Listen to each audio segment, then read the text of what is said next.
Ready cut start. Welcome back to रूबर। तो जैसे मैं बता रहा था, आज का जो पॉडकास्ट है it is special because it is with somewhat special friends, the childhood friends जिनको हम बोलते हैं। तो स्कूल में मिले थे मुझे कुछ लोग 11th क्लास, जब हम अपनी जर्नी की बात करें तो रेट रेस में सब चल रहे थे, इंजीनियरिंग की rat race, JEE main, JEE advance. तो वहाँ पे इन सबसे मुलाकात हुई।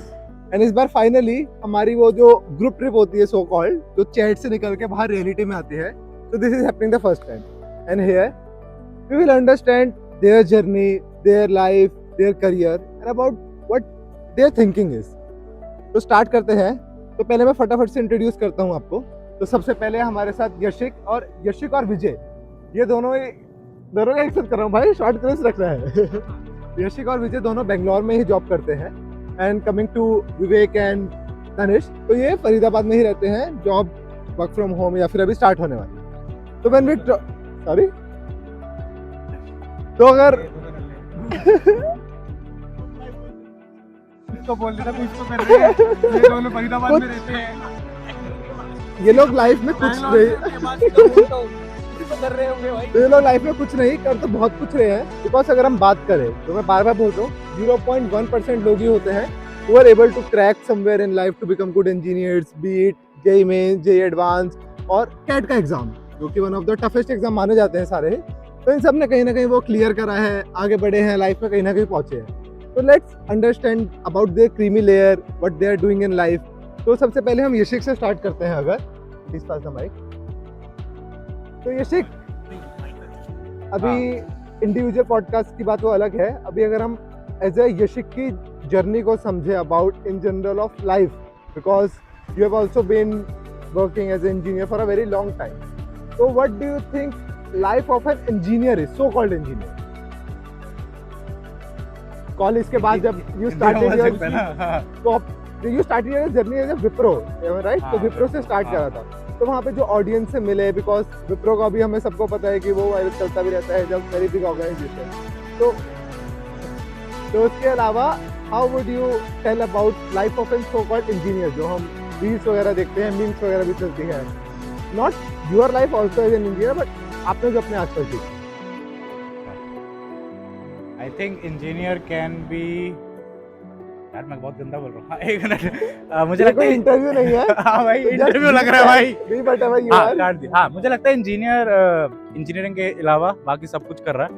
ठीक है, ये सच है वैसे, क्योंकि मैंने इलेक्ट्रिकल में करी है, बट मैं खुद आईटी में हूँ। ठीक है, काम मैं ऑयल एंड गैस फार्मा का कर रहा हूँ। तो it's more of like where we fit in.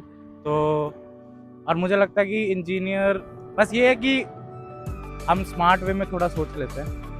तो बाकी लोग that's what I feel. Smart way में। That's what I feel. नहीं, मुझे लगता है कि इंजीनियर एक दिमाग ज़्यादा ही लगाता है, मुझे ऐसा लगता है। ठीक है, और बाकी मैं जिन लोगों से मिला हूँ, दे आर ऑल्सो क्रिएटिव। ठीक है, and there have been instances where जब अगर हम IIT या NIT इन सब से मिले, इन सब से जब मिलता है, तब पता चलता है कि how much creativity engineer has. ठीक है, to be honest, they have the potential, and so we also do, I feel. I think that's it. तो अभी जैसे हम बात कर रहे हैं यहाँ पे इंडिविजुअल जर्नी, वो तो चलती रहेगी इंडिविजुअल पॉडकास्ट में, but I want to know everyone's opinion यहाँ पे जो भी बैठे हैं, because you have done something somewhere in your life. वो जिसको बोलते हैं कि लाइफ में कुछ उखाड़ा है, भले ही एग्जाम में उखाड़ा है, जॉब में उखाड़ा है, तो ऐसा कुछ है लाइफ का कि क्या करना है। हम लोग आपस में डिस्कस काफी करते हैं कि we will start somewhere a business, कि कुछ एयरबीएनबी करना है, कुछ ना कुछ लाइफ में करना है। बट इन रियलिटी अगर हम अपनी लाइफ को बाकी सब चीज़ों से अलग रखें, तो what do you think apart from career, what is the most important thing in life for anyone?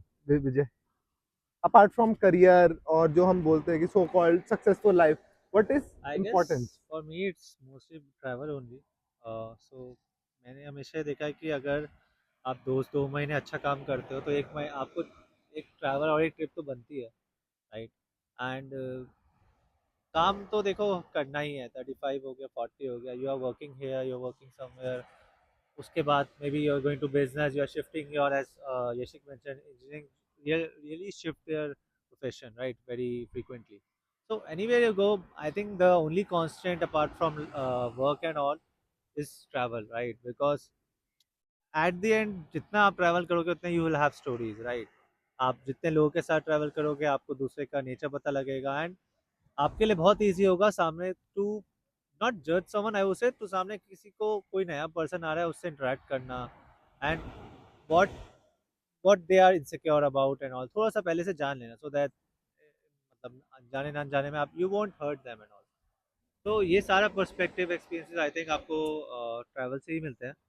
तो for me like it's more like कि आप दो दो महीना 3 महीना काम करो करो, बट एटलीस्ट एक ट्रिप ऐसा लगाओ कि जिसमें आप लॉन्ग ट्रिप हो, 4 से 5 दिन आप बाहर हो।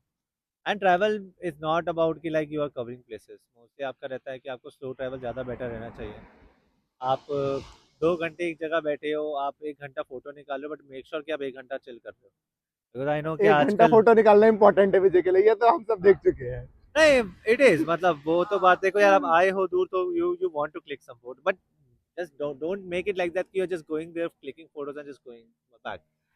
आप 1 घंटा निकालो, just time box things basically, photos निकाल, बिकॉज आप आओ आए हो, पीपल लव फोटोज यार, मतलब आपको इंस्टाग्राम अपना अच्छा करना है, आपको लगता है कि ट्रैवल गए हो, लोगों को दिखाना है, ओके, तो people do things, but make sure कि आप खाली बैठने का भी टाइम निकाल ही रहे हो। तो या दैट इज तो पहले विवेक के पास ही चलते हैं। तो विवेक कुछ काफी देर से बना रहे हैं, कुछ तो कर रहे हैं।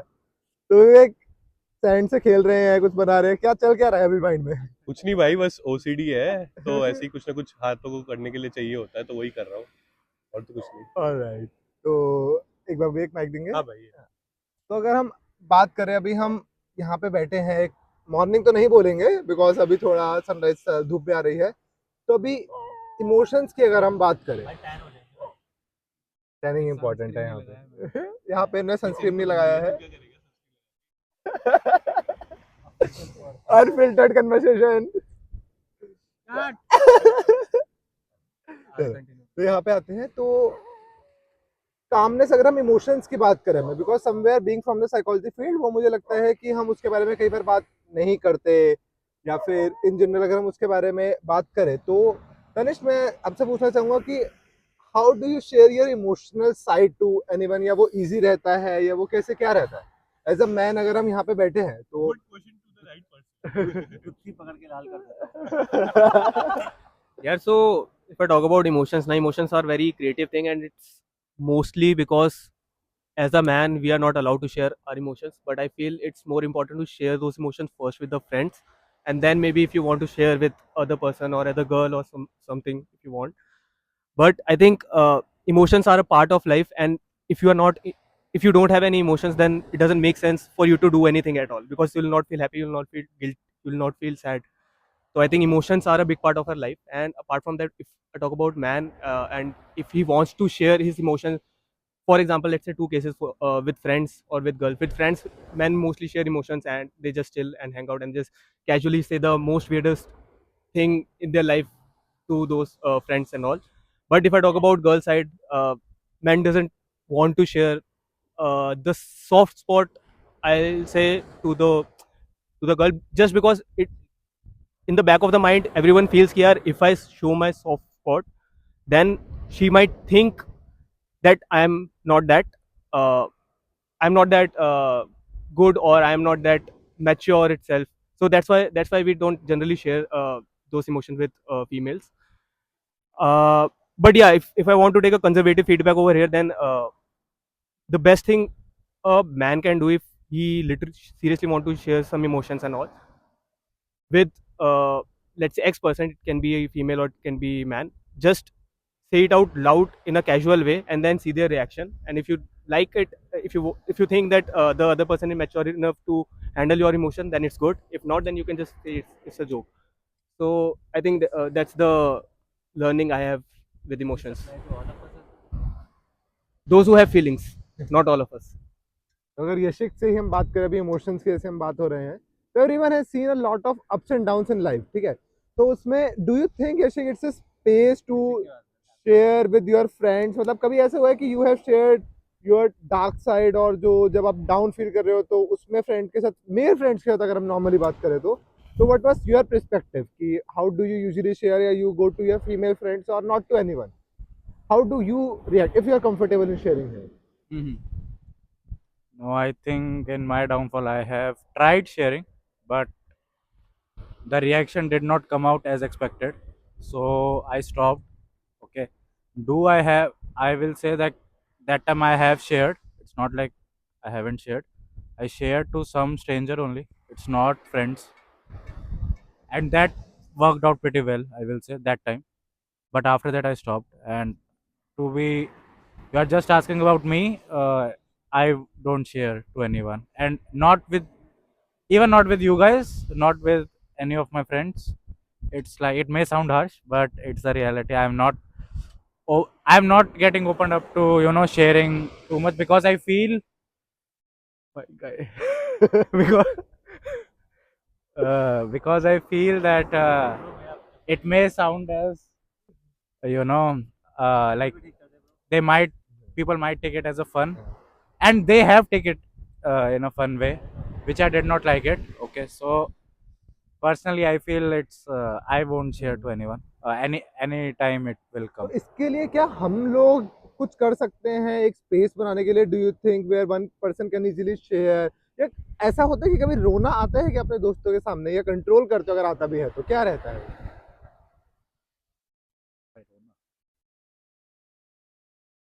You can share if you like, It's if you like, don't it's no, fine. no, it's like, I think in group of friends it's not possible. It's very, very tough. But if you are sitting individually with someone, then it might come. But that too, for me, I will say, once it came, but after that, never. Okay, so I think, but yeah, anyways, we can, once you are sitting with someone personally, like sitting somewhere in peace, then I think it might come. Okay, and it may, I think in friendship we should, but I personally don't do. Okay, and also I will say, नहीं यार भूल गया मैं. I will say later on. Okay. Okay right. तो अगर हम बात करें अभी के लिए, विवेक के पास चलते हैं. तो उसमें अभी हमने जैसे इमोशंस की यहाँ पे बात करी, अब उसके अलावा you have done about your career wise अगर हम बात करें, when it comes to the society. आ जाओ एक थोड़ा कैमरे में आ जाएगा, दिख रहे हो तो ठीक है. तो अगर हम नॉर्मली ऐसे बात करें, somewhere giving back to the society in any way, because I am from a social sector, NGO sector. तो समवेयर हमारी जो कन्वर्सेशन होती है हमारे सेक्टर में, इट इज अबाउट कि हम सोसाइटी के लिए क्या कर रहे हैं. So what do you think as an engineer in the your career? Have you ever questioned it कि मतलब कि जो हमारे आसपास हो रहा है उसके लिए कभी कुछ करा हो, या कुछ देखा हो, सोचा हो किसी भी वे में? Is there any particular issue in the society which you are concerned about? It can be of politics, climate, gender or any other thing. ऐसा कोई issue है? First of all, where is this video going? I mean, I hope we are not going viral about our तो opinion. Viral का तो नहीं पता, but I guess you can be transparent and it will be unfiltered, so you can share whatever you want. Okay, so first of all, I feel it's very important to give back to the society. I have not been in that position so far, and I haven't given so much to the society back because I have been busy with my own things for now. But having said that, I would really like to contribute whatever way that I can. Maybe I can help. Even if I can help some underprivileged children with some of their tasks, that would be really delightful for my heart. I haven't done it enough, but I think it actually, the real piece that you talk about, I think it's sharing your knowledge and helping others. To be really honest, right? And coming back to what we can change in our society, I feel uh, we can be more responsible with our actions.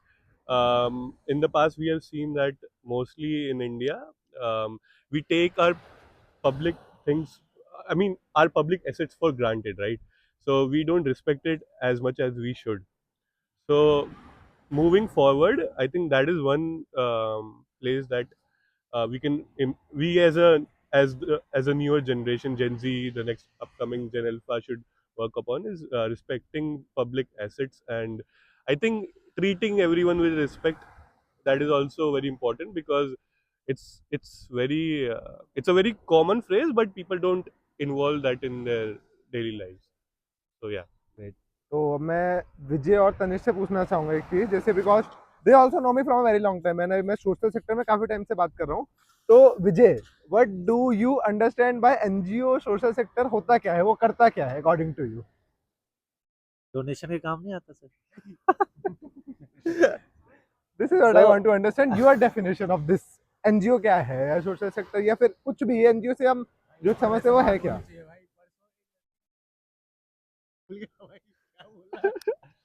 Yeah, I guess for like what I think NGO really is, so basically अगर कोई भी problem है society की जो like which government don't address और हमेशा neglect कर देती है, right, maybe based on their opinions और समथिंग, वो NGO should address, right. For example like just a recent case, right, अभी रिसेंटली कुछ there is an order from the Supreme Court on the dogs and all, right. Earlier what used to happen कि government used to neglect this, right, and but there are NGOs, right, जो उनको feed करते थे, जो उनको shelter provide करते थे। So I feel like for me like NGO and social sector is basically doing those things which government or like normal usual people don't do, right? Either it can be feeding dogs or either it can be going to a slum area or some area where you can provide free health care, provide free books, provide free like stationery for the for the children and all. So yeah, for me like this is anything Tanish you want to add in this? But do you understand कि हम आपस में बात करते हैं कि कौन क्या करता है? इनफैक्ट मैं भी सही बोलूंगा तो मुझे भी बहुत लोग इनका नहीं पता। आई जस्ट नो कि ये कौन सी कंपनी में है, क्या काम एग्जैक्टली उसमें करते हैं वो मुझे भी नहीं पता, सुपरफिशियल लेवल पे पता है। But still, what do you think what it is? Yeah, so primary purpose of NGOs are to ensure the neglected or not so seen things to be worked upon. So, for example, if in a very small town, a specific area is not educated or they need certain guidance, which obviously school can't provide directly because they need funds.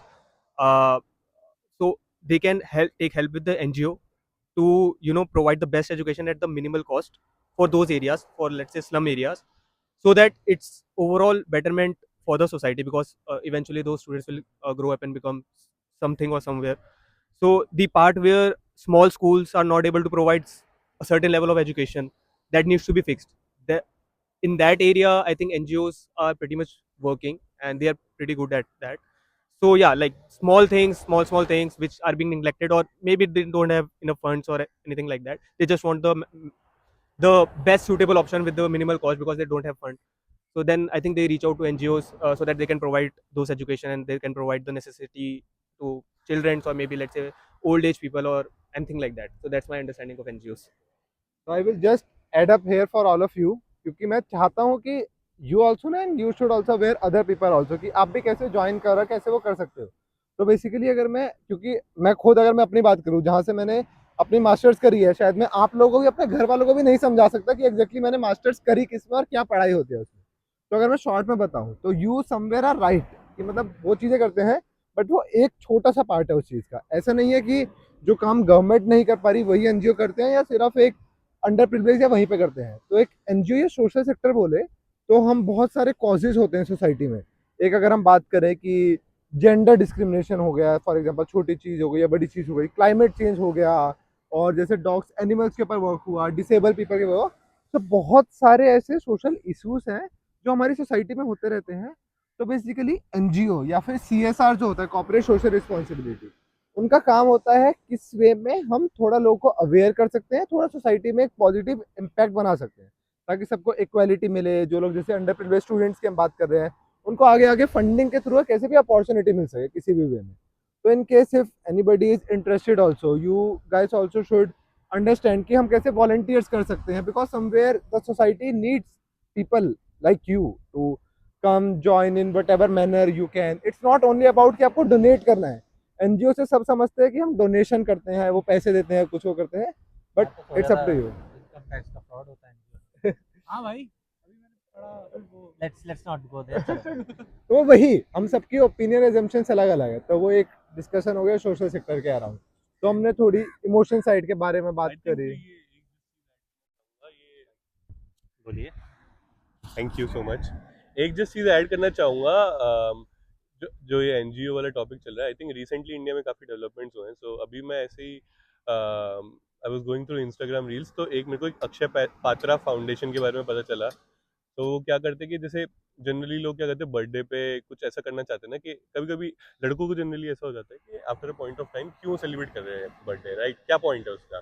तो उसमें था कि यार 3600 का package है, they will feed the old age people and मतलब बच्चे, और so they would, I mean, they would have some banners saying "Happy Birthday Vijay, Happy Birthday to this family." So that feels good as well. So I think that is a good innovative way. और ऐसी चीजें अभी recently आ रही हैं बहुत, तो मैंने को देख के वो अच्छा लगा। लड़कों का पर्पस लड़कों का पर्पस कैसे क्लियर होगा, बर्थडे का फीलिंग कैसे आएगी? नहीं मतलब to give back to the society I हाँ, गेस। थोड़ा कुछ सोसाइटी को दे दिया तो वो जैसे केक वेक नहीं काटना, बाहर पार्टी में नहीं जाना। और वो मैं तो जो दैट है इज चला दैट गया। Should I be think the I- part of तो कुछ पूछा करना हो भी तो वो था। कर सकते हैं, गिव भाई बैक मुझे कर कुछ सकते मिला हैं। ही नहीं। तो वो है वो, मैं बताता हूँ। तो जैसे अभी अक्षय पात्रा की हमने बात करी, तो जल्दी से बताता हूँ। तो अक्षय पात्रा फाउंडेशन है, आपने मिड डे मील्स का सुना होगा जो गवर्नमेंट स्कूल्स में होती है। तो it is one of the biggest foundation जो स्कूल्स तक खाना पहुंचाती है, इंटीरियर विलेजेस तक, और वो सब बच्चों के लिए। तो जैसे इन्होंने बताया, तो बर्थडे या कभी भी आप चाहो तो उसमें आप डोनेट कर सकते हो, जिसमें वो जो मील्स होती है, भले ही बच्चों को या ओल्ड एज लोगों को, कहीं पे भी on your behalf they will just provide you. तो ऐसे बहुत सारे प्लेटफॉर्म्स है, इनके जस्ट लाइक यू सेड कि मुझे कुछ करना है celebrate in a good way, तो देर आर सो मेनी खेलना अदर बंद प्लेटफॉर्म्स। तो उसमें आप डोनेट कर सकते हो बीट एजुकेशन एवरीथिंग। तो यहाँ पे आई गेस कि अब सबका खेलने का माहौल बन गया है, and it's a good time to end the conversation. तो थैंक यू सो मच यार फॉर। वरुण, मेरे को एक क्वेश्चन हाँ पूछना था, जी, इतने क्वेश्चन पूछता रहता है, बोलिए बोलिए। तो बहुत पैशन वैशन की बहुत बात करता है। अरे यार क्वेश्चन तो रह ही गया। पूछे पूछे। हाँ, so you ask a lot of questions, मुझे भी एक क्वेश्चन पूछना था। हाँ। भाई तू पैशन की बहुत बात करता है, I want to know your opinion on passion versus career. मतलब सब चाहते हैं कि वो अपने पैशन का काम करे, बट कर नहीं पाते। तेरा क्या सोच है उस पर? तो देखते मैं क्यों दूँ। तो जैसे अगर मैं अपना बताऊं, तो मेरे माइंड में भी बहुत सारे क्वेश्चंस आते हैं जब मुझे एक सिलेक्ट करना था। कि यूजुअली बोला जाता है कि डेवलपमेंट सेक्टर में थोड़े पैसे कम है कॉर्पोरेट के कंपैरिजन में। तो जैसे करियर में अगर हम बात करते हैं, तो हर कोई चाहता है कि मुझे पैकेज अच्छा चाहिए, जल्दी जल्दी पैसे कमाने हैं। तो मेरा भी माइंड में वो चीज़ थी कि पैसे कमाने हैं। बट फिर एक टाइम पे जब मैंने वर्क वहाँ पे एक अंडरस्टैंडिंग हुई, भले ही पैसा कम है, तो मैंने अपनी वो नेसेसिटी समझी कि मुझे किस चीज़ के लिए कितना पैसा चाहिए, सर्वाइवल के लिए, अपने शौक के लिए, वो सब चीज़ें। तो और मैं सबको ये बोलता हूँ जो भी अपना करियर बनाना चाहता है, तो देखो, पैसा कमाना आज के टाइम में आसान है अगर आप चाहते हो तो। किस वे में, वो आपको फिगर आउट करना होगा। May be not immediately, 2 3 5 years लगेंगे आपको। आजकल अगर देखा जाए तो इन्फ्लुएंसर्स की जर्नी भी बहुत मुश्किल होती है। हमें लगता है कि भाई ये तो वायरल हो गए, वो हो गए, बट वहां से वो पैसा कमाना बहुत मुश्किल होता है। हम सब चाहते हैं कि हमारी रील या वो टूरिज्म ट्रैवल कर रहे हैं तो वो वायरल हो जाए। तो हम वो इसलिए तो बना रहे हैं। हाँ। तो वो चीजें लगती है, बट एक टाइम पे आपको, मुझे लगता है कि अभी आई हैव द बैंडविड्थ, एक टाइम तक होता है 26 28 ईयर्स तक, कि आप वहां तक एक अपने आप को स्ट्रगलिंग वाले फेस में आप समझ लो। उसके बाद फिर आपको कैसे पैसा बनाना है वो आपको फिगर आउट। मैं भी अभी खुद फिगर आउट कर रहा हूँ, पैसा बनाना है। अभी इतना पैसा कमा रहा हूँ कि एक बेसिक सर्वाइवल हो जाए। अब वो 10x 100x भी हो सकता है if you have the potential, जब भी मैं किसी को करियर करे बोलूं। जल्दी बोल, शाम तक कोची निकलना है। चलो भाई, कोचिंग के लिए चलो, निकलते हैं। good चलो night. Guys, thank you.